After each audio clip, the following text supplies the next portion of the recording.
I'm here today with Worshipful Brother Mick Alexander, current Worshipful Master of Geelong Lodge of Unity and Prudence number 5. Mick, thanks very much for joining us. It's a pleasure, Justin. Mick, you're approaching your 165th anniversary this year. Can you tell us firstly about your impressive jewel that you've got around your neck? Justin, this jewel was first presented to the Lodge on our 100th anniversary by the Lodge of Unity and Prudence from England.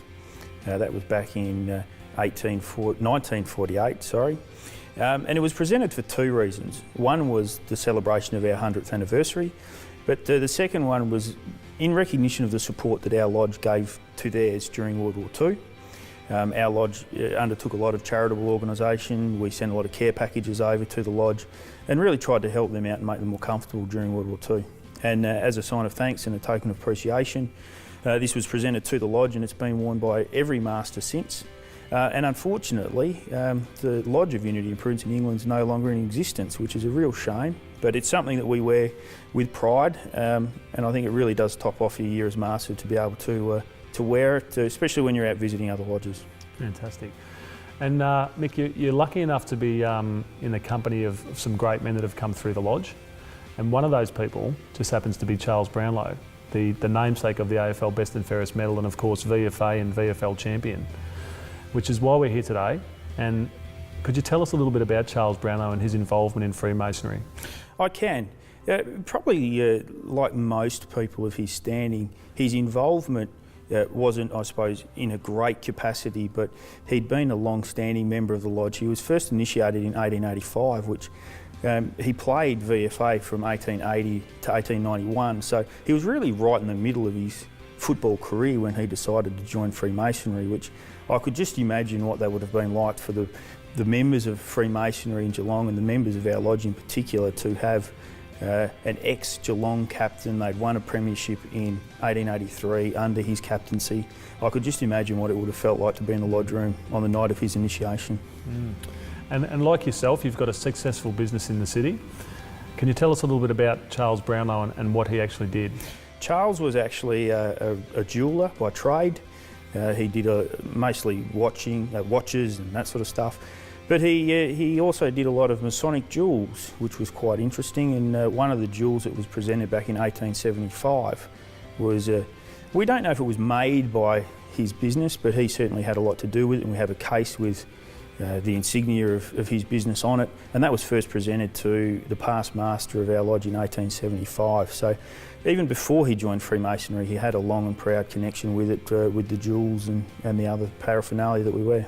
Which is quite ironic given that he's the Brownlow Medal and he was a jeweller. Correct, yeah, that's right. Mick, obviously Charles Brownlow wasn't the only person of note that existed within Freemasonry in Geelong. Can you give us some other examples of some people in the community? Yeah, I can. Some names that people might know, especially in the Geelong area, are James Harrison, who's the namesake of the major bridge that runs over the Barwon. James was the first editor-in-chief of the Geelong Advertiser.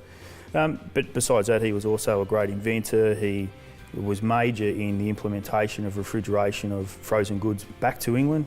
So he was a major player in many, many things, not just in Geelong, but Victoria-wide. We also had the first Premier of Victoria was a member of our Lodge, and he was actually one of the founding fathers of our Lodge, sending off for the petition.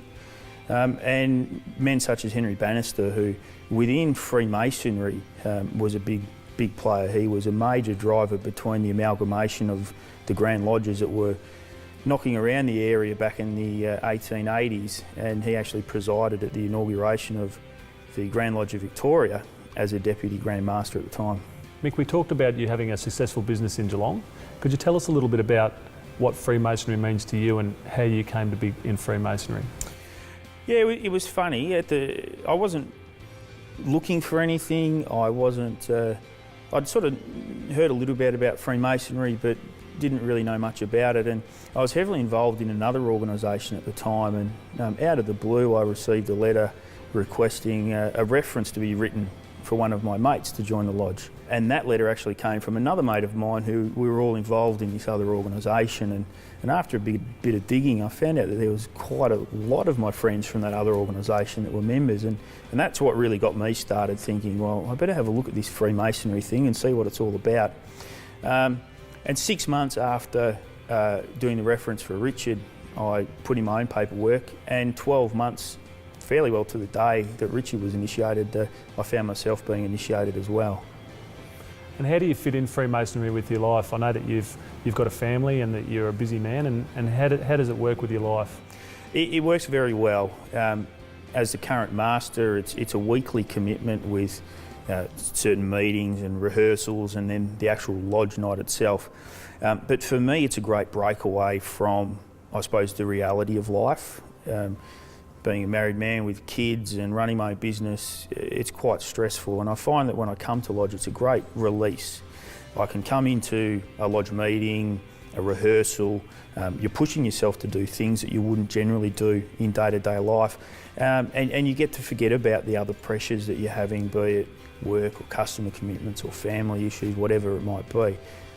So I really find that it's a great release for me. It's something I look forward to, and again, being quite hectic in terms of our lives, as most young men are these days with work and family commitments, it's great to come to a place where I know that there's always going to be a mate here. I can always have a great chat, and they don't really care who you are or what you do. It's all about the person you are, and it's just such a great place to come and get away from those day-to-day pressures. Mick, it's been an absolute honour to be here, and thank you for welcoming us into your lodge, and I wish you well. Thanks, Justin. It's great to have you here.